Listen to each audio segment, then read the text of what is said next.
ప్రచార కార్యక్రమాల్లో ప్రచార సభల్లో వారి సూపర్ సిక్స్ని పదే 10 సార్లు ప్రజలకి చెప్పేటువంటి కార్యక్రమం చేసిన దాంట్లో ఇప్పుడు ఉన్నటువంటి అంటే ఆ రోజు మేము ఉన్నప్పుడు వైఎస్ఆర్ కాంగ్రెస్ పార్టీ ప్రభుత్వం తల్లికి మాత్రమే ఇస్తుంది 15,000, ఎంతమంది పిల్లలు ఉన్నా తల్లికి 15,000 మాత్రమే ఇస్తుంది. మేము అధికారంలోకి వచ్చిన తర్వాత ఎంతమంది పిల్లలు ఉంటే అంతమంది పిల్లలకి 15,000 అన్నాడు లేదా? కానీ జీవో వచ్చిన తర్వాత కొన్ని అనుమానాలు లేకెత్తాయి. సరే ఇస్తారా లేదా అనేటువంటి పక్కన పెడదాం. కొన్ని అనుమానాలకి కూడా ముఖ్యమంత్రి గారు సమాధానం నిన్న చెప్పుంటుంటే కొన్ని అనుమానాలు నివృత్తి అయ్యాయి. అందులో క్లియర్గా జీవో నెంబర్ 29లో పిల్లల్ని పంపించేటువంటి తల్లికి 15,000 రూపాయలు చెప్పున అని చెప్పి ప్రకటన అందులో జీవోలో మెన్షన్ చేస్తూ దాని మీద ఒక జీవోని విడుదల చేశారు. అక్కడ అనుమానం అనేటువంటిది ప్రజల్లో ఒక అనుమానం, ఒక ఆందోళన అనేటువంటిది గడిచినటువంటి 48 గంటలుగా రాష్ట్ర ప్రజల్లో ఉంది. ముఖ్యంగా పేదవాళ్ళలో గడిచినటువంటి 5 సంవత్సరాలుగా అమ్మఒడి అందుకున్నటువంటి కుటుంబాల్లో ఈరోజు ఆందోళన అనేటువంటిది ఉంది. అదేంటి పిల్లలు ఎంతమంది ఉంటే అంతమందికి 15,000 రూపాయలు అని చెప్పారు కదా,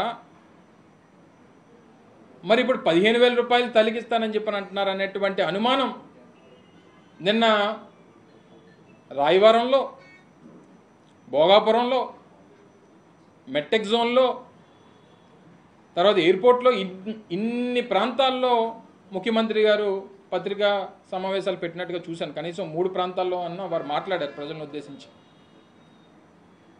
ఎక్కడా కూడా దానికి ఈ అనుమానం అనేటువంటిది నిన్నటి నుంచి ప్రజల్లో ఒక ఆందోళన ఉన్నప్పుడు దాన్ని నివృత్తి చేయాల్సినటువంటి బాధ్యత రాష్ట్ర ముఖ్యమంత్రిగా చంద్రబాబు నాయుడు గారి మీద ఉన్నప్పుడు ఎందుకు దాని మీద ఏ రకమైనటువంటి ప్రకటన చేయలేదు?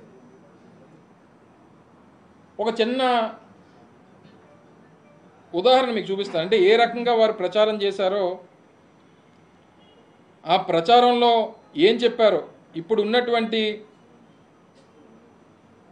ఇరిగేషన్ శాఖ మంత్రి రామానాయుడు గారు వారి ఎన్నికల ప్రచారం ఏ రకంగా ప్రచారం చేశారో ఒక్కసారి వినండి మీరు. పథకాలన్నీ కూడా మీరు పథకం చూస్తున్నారా, పాంప్లెట్ చూసారా, ఎక్స్ప్లెయిన్ చేశారా? మీకు ఎంత వస్తుంది? నెలకు 1,500, సంవత్సరానికి 18,000, మీ అబ్బాయికి 15,000, ఆ పాపకి, ఈ పాపకి 15,000, ఈ బాబుకి, ఆ బాబుకి 15,000, ఈ బాబుకి. ఎంతమంది పాపలు ఉంటే అంతమందికి అట్లా చదువుకుని అందరు కదా చెప్పి 15,000 వస్తుంది. మీకు 18,000 వస్తుంది, మీకు 18,000. ఏమ్మా హ్యాపీ కదా? ఏమ్మా పింఛన్ ఏమన్నా మన పెద్దోళ్ళు ఉంటే 4,000 పింఛన్ వస్తుంది, మిగలాగా ఉంటే 6,000 వస్తుంది. వాళ్ళ ఇంటికి పట్టుకొచ్చేస్తాం వాలంటీర్లో. ఏమేమి ఇబ్బంది లేదు. ఏమ్మా ఎక్కడ పెట్టాలండి? 2 సార్లు వింటారా? బాగుంది, విన్నాం. హలో, వినిపిస్తుంది. ఇంకొకసారి మళ్ళీ మొదటి నుంచి పెడతాను. పథకాలన్నీ కూడా మీరు పథకం చూస్తున్నారా, పాంప్లెట్ చూసారా, ఎక్స్ప్లెయిన్ చేశారా? మీకు ఎంత వస్తుంది? నెలకు 1,500, సంవత్సరానికి 18,000, మీ అబ్బాయికి 15,000, ఆ పాపకి, ఈ బాబుకి 15,000, ఈ బాబుకి, ఆ బాబుకి 15,000, ఈ బాబుకి. పిల్లలకి అదిగో అక్కడ దాక్కుంది ఆ పాపకి, అదిగో కడుపులో బిడ్డ ఉంది ఆ పాపకి. ఇలాగ రకరకాలైనటువంటి ప్రచారాలు. చంద్రబాబు నాయుడు అయితే ఏకంగా కొన్ని ప్రచార సభల్లోనైతే మితిమీరి అవసరమైతే ఇంకా పిల్లల్ని కనండి అని చెప్పాడు చంద్రబాబు నాయుడు గారు. నేనేమి మీతో చెప్పాలన్నటువంటి విషయాలు కాదు, వారు మాట్లాడినటువంటి మాటలు కొన్ని ప్రచార సభల్లో అవసరమైతే ఇంకా నేను ఒకప్పుడు ఫ్యామిలీ ప్లానింగ్ చేసి ఒక బిడ్డతోనే సరిపెట్టుకోమని చెప్పి కొన్ని సందర్భాల్లో చెప్పాను.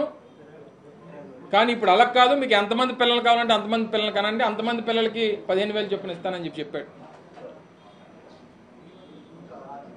అంటే ఈ రకమైనటువంటి ప్రచారాన్ని చేసి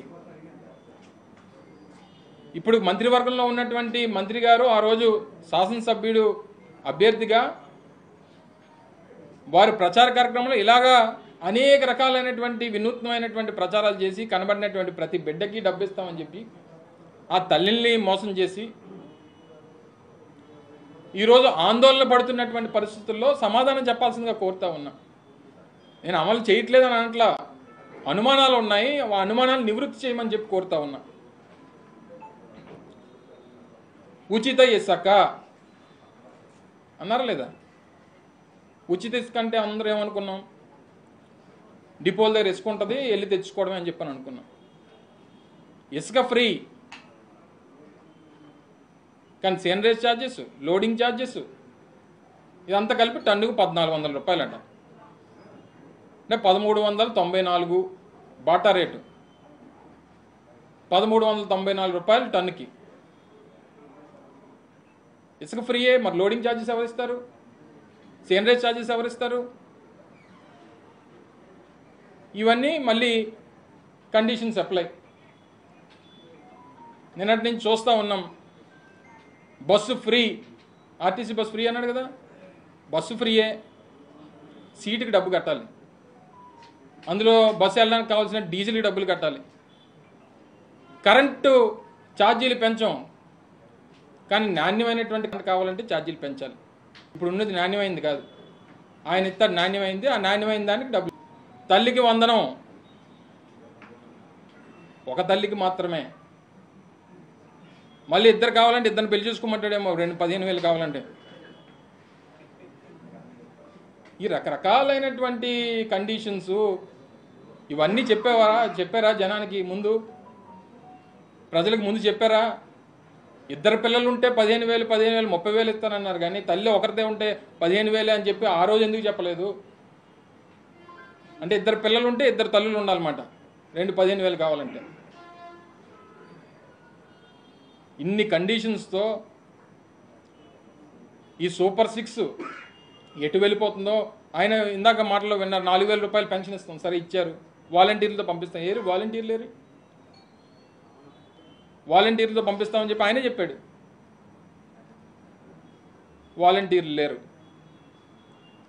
వాళ్ళ ఎవరిని కొత్తలు తీసుకో, నీలాటోళ్ళు పెట్టుకోమనాల్సిందే.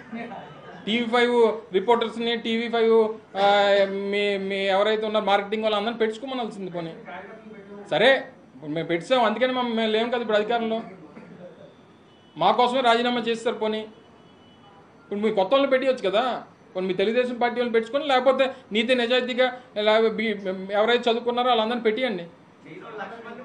ఏది ఏమైనప్పటికీ ఇప్పుడు ఉన్నటువంటి పరిస్థితుల్లో కొన్ని గత ఎన్నికల ప్రచారాల్లో